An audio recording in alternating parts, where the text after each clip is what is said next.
402 102. I am learning how to drive a car. And this topic is about how to change the tire. So in the next thing that I'm going to show you is a video that I recorded in the afternoon or in the morning, I think, about how I was changing the tire, and I was talking about the steps. So you in the background. I'm not looking forward to the video because safety comes first, but I like the steps. And when I finish with that, how to change the tire, the next thing that I'm going to talk about is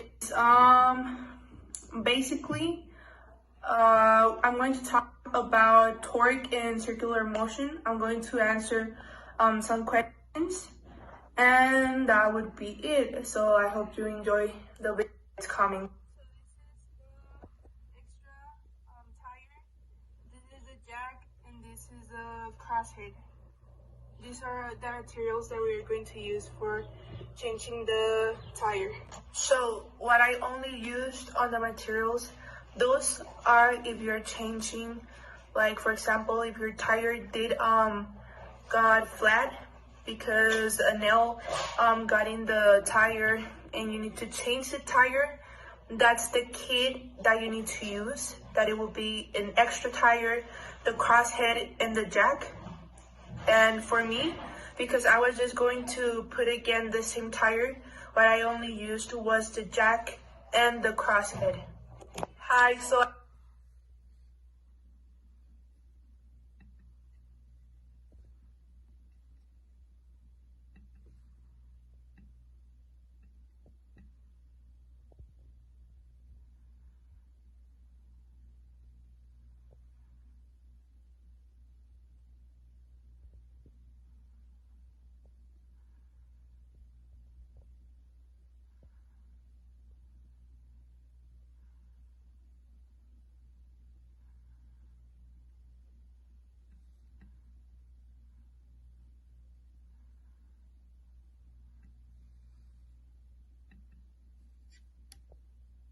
as I promised, I was going to talk about torque and circular motion.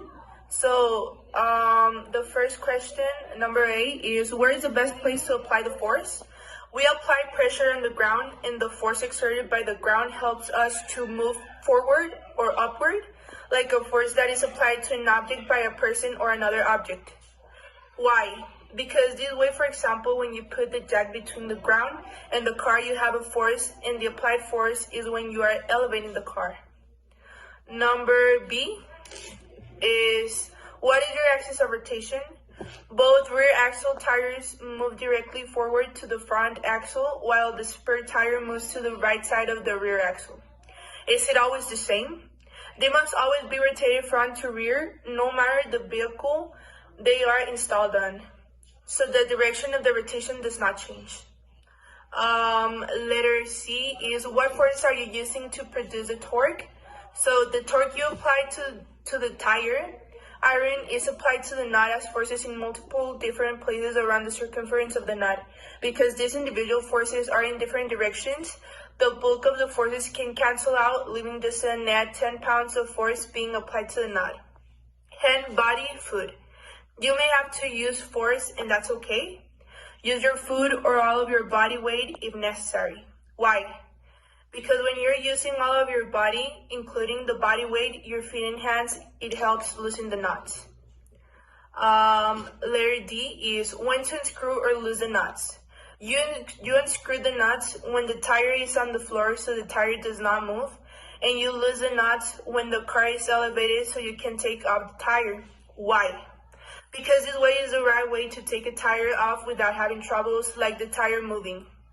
So the other question is letter E. Would you first lift the car and then loose and screw? Yes, no, or why?